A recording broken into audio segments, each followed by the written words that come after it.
Hey, good day, guys. David here from the Mountain Men. Hey, guys, thanks for tuning back in, or if you're new to the channel, thanks for checking out this video. This is the channel where we look to help good men do great things, first in here, then in our families, then out in the culture. And guys, today we want to talk about one of those issues out in the culture. Breaking late last night, Politico broke a story on the fact that the Supreme Court decision on Roe v. Wade evidently was leaked, that Alito is writing the decision supposedly, and this has been leaked. And basically what it's showing is that Roe v. Wade will be overturned. Now, we don't know, obviously we don't know if any of that's true, but if it is true, if that is the decision, and if it was leaked, a couple things I want to think about. First of all, let's talk about the fact that it was leaked. As far as I know, never in the history of the Supreme Court has a decision been pre-leaked or leaked before the court made that decision, made known to the public. So that in itself takes really an institution that's supposed to be completely apolitical and indicates that there's corruption in there somewhere. I doubt it was the justice himself. It was probably a clerk, maybe planted in there. I don't know what the political, but it could be to stir up the media. It could be to stir up protest before the decision comes out.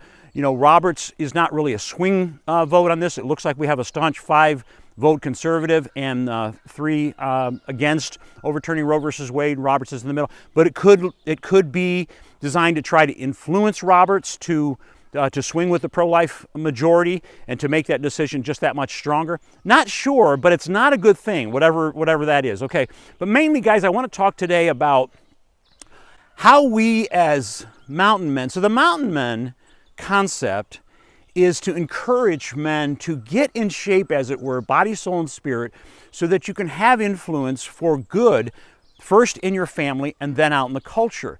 And so this is it divides the nation quite a bit, and we won't get into the stats on that maybe another day, but it's a very divisive, so maybe some people who've already subscribed to this channel, maybe some people who are watching this for the first time, not sure where I'm coming from, maybe I will lose some subscribers. We're brand new, we don't have very many to start with, but maybe we'll lose some. I'm not sure, but it's an issue that I think that every mountain man needs to take a position on, and I'm very pro-life.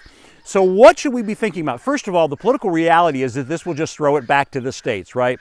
So the liberal states will strengthen their pro-abortion laws and the conservative states will strengthen their pro-life laws. Okay, so already some governors have said that they're moving towards convening if this turns out. Now the original decision, by the way, guys, wasn't supposed to come out till June. So will this push it up? It may. The justices may decide, instead of dealing with the fallout of the controversy of it being leaked, they're just going to go ahead and release the decision and make it official to take out all the guesswork. We don't really know if that's going to happen or not. I think the original plan was it was going to be released sometime in June. So if this is confirmed, it will go back to the states, and as I started to say, some pro-life governors have already said that they will convene their legislatures and do what they can quickly to enact the strongest pro-life laws possible. Well, guys, when that settles down, we're basically going to have a situation very similar to the days before the Civil War, where we're going to have a divided nation that is now not just divided ideologically over slavery versus free the slaves, abortion versus pro-life, but now we're going to have a Supreme Court decision that really concretizes or divides that nation very strongly. And one of the implications I want to bring up quickly here today, one of the implications is that women who find themselves in an unplanned pregnancy situation, and maybe who were on the fence, who couldn't really decide one way or the other, and they might be in a state that is literally too far away from a state where you can get an abortion to make that travel doable, they may side in the direction of keeping that baby because there's no abortion clinics left in their state. So what does that mean for us men? Well, how can we help that woman? One of the most practical ways that a good man, a godly man, can help women who are in unplanned pregnancy situations is to support their local problem pregnancy center.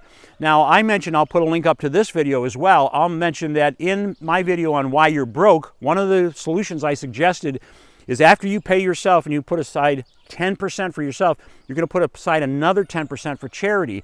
And this is one of those charities I support very actively. There's several cities where I have lived, where I'm still supporting the pro-life agencies there. Now, some of you might be thinking just the opposite. Well, if I live in a conservative state and there's no more abortion clinics left in this state after Roe v. Wade is overturned, then we don't need those pregnancy centers. It's just the opposite. We're going to need them more than ever for two reasons. Number one, there's going to be more women choosing life and therefore needing their services because, again, the travel and the difficulty of going to a state where you can get an abortion may tip her off the fence towards keeping that baby. But the other thing they're going to need to do is they're going to need to up their advertising budget so they can reach this women, letting them know there is help and support. So guys, one of the things I just want to practically say here today, certainly I encourage everyone to pray. Pray for the Supreme Court, pray for our nation, pray for God's mercy for our nation, for the shedding of innocent blood. But guys, at this point, the practical thing that I think that kingdom men or good men or mountain men should consider doing is up your support for the local pro-life center that's helping women practically keep those babies, maybe learn mothering skills. Some of these centers are just off the charts amazing, staffed by a lot of volunteers and a lot of professionals. So I support them and I encourage you to support them. Guys, that's just one of my first ideas as a result of this decision. And I love it if you would leave some comments down below. How do you see this decision? And again, it's not final yet, but it's something we need to be thinking about. So guys, thanks for checking this out today. If you find this information and the content on this channel helpful, I hope you'll give it a thumbs up so other men will see it, and I hope you'll subscribe to the channel. I'm David Long. This is the Mountain Men. Thanks for hanging out with me today, and have a great day, will you?